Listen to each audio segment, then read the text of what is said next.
Hi, I'm Eric. This is Steven. We are Just Got Played.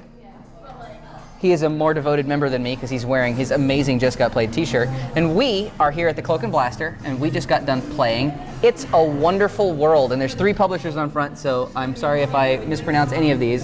There's Lucky Duck Games, Ori Games, and Le Boîte de Jeux. We Googled that to figure out how to say it. So it's a wonderful world. It truly is.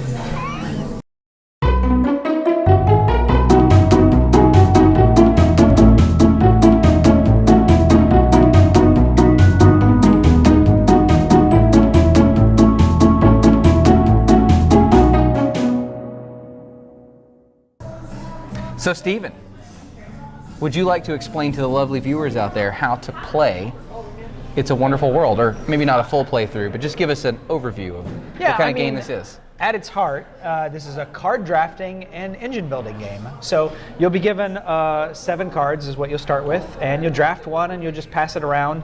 We had more in a 2-player game. But you're going to choose those cards, and so at the end of this drafting phase, you're going to have 7 cards in front of you, and then you're going to decide whether you want to discard those cards for the resources that are on the card, or if you want to build those as buildings. Nice. And if you build quality, and if you build those as buildings, then that's kind of like your engine for generating these different types of cubes, which symbolize different things like energy and cash and science and exploration. And then, so you will just kind of build an engine that scores points off the different types of cards, or creates more resources off the different types of cards. And you'll do that over 4 rounds. At the end of 4 rounds, you'll look at the victory points that you've gotten from all of that, and you'll see who has the most, and that's the winner. This guy right here. Yeah, well, you know. Oh, I got trounced. I've played before, so what did you expect? So Steven, Yes. what would you say you liked about It's a Wonderful World? So I mentioned that those cards, you could decide that you wanted to build them as buildings to go in your empire, or you could discard them for the resources, and I really liked that kind of dual-use nature of the cards. Not only was it an interesting decision to make while you're drafting, do I want this cool building, or do I need to get these resources so I can build a different building, but also if your engine just isn't generating something you need, like cash or energy or something, you can still collect some of that by discarding cards, so you're not kind of locked in any way. It allows you to be a little more flexible in what you're doing, and so I like that a lot about the game. Yeah, no, I could see that. I mean, that was a similar game out there would be like 7 Wonders, where you can actually get locked, you know, based on what you have or what your neighbors have, especially if you're playing like a big Sure, game. you can be completely locked out. Yeah, completely if locked neighbors out of aren't certain making resources. something, It was sure. nice to have that flexibility. I agree there. Yeah. So, I mean, for me, I'd say the thing that I liked most about this game was that it felt very accessible or intuitive. You know, the graphic design was on point. You know, the anatomy of the cards was pretty easy to interpret. I felt like as Steven was describing the game to me, I was able to ask intelligent questions because I kind of already had an idea of what to do.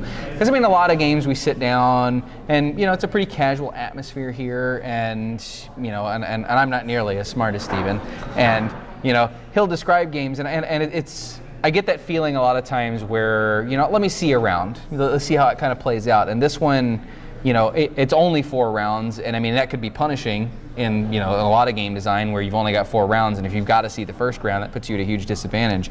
This was one that felt, I mean, at least as a gamer, somebody who's played board games before, I got it.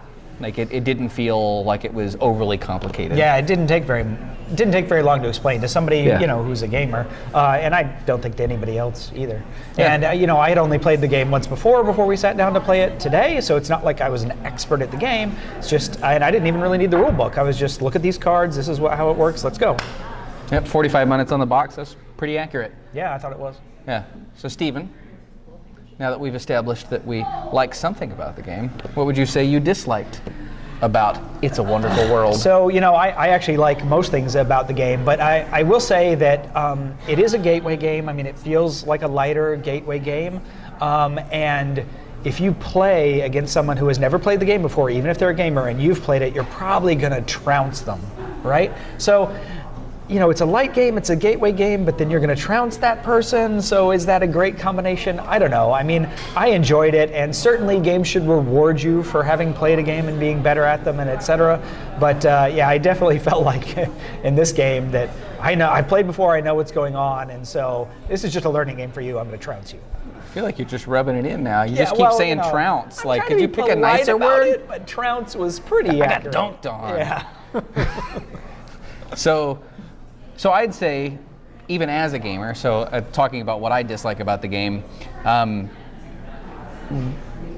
felt every round as I was drafting, because of that dual use of the cards, while it was very nice and was flexible in the game, it felt it really brought the AP out of me. And as the game got on to, like, in the later rounds, it really became important, because in some of the earlier rounds you could go, all right, cool, maybe I'll just build the card later and I'll figure it out. But that last round especially, because if you don't build a card, it's just a dead card. It's not worth anything to you at all. So you're really kind of going through and you're looking at the cards you already laid down, and you're looking at the cards in your hand, and you're like, oh crap, was I going to build that card, or was I going to use it for a resource? I need 5 of these. I'm only generating 4. How's it going to work? And it just, for me, it really brought the AP out. I mean, we played it in, right around the playtime, so I guess it wasn't really that big of a deal, but I felt like I was being I think it was kind of a perception thing, right? Like, you felt like this game should go fast, and so you don't want to take a lot of time looking at your cards, deciding what to draft, what I'm going to play, but because, I got that same feeling, like, man, I should just hurry up and pick something rather than, taking my time here.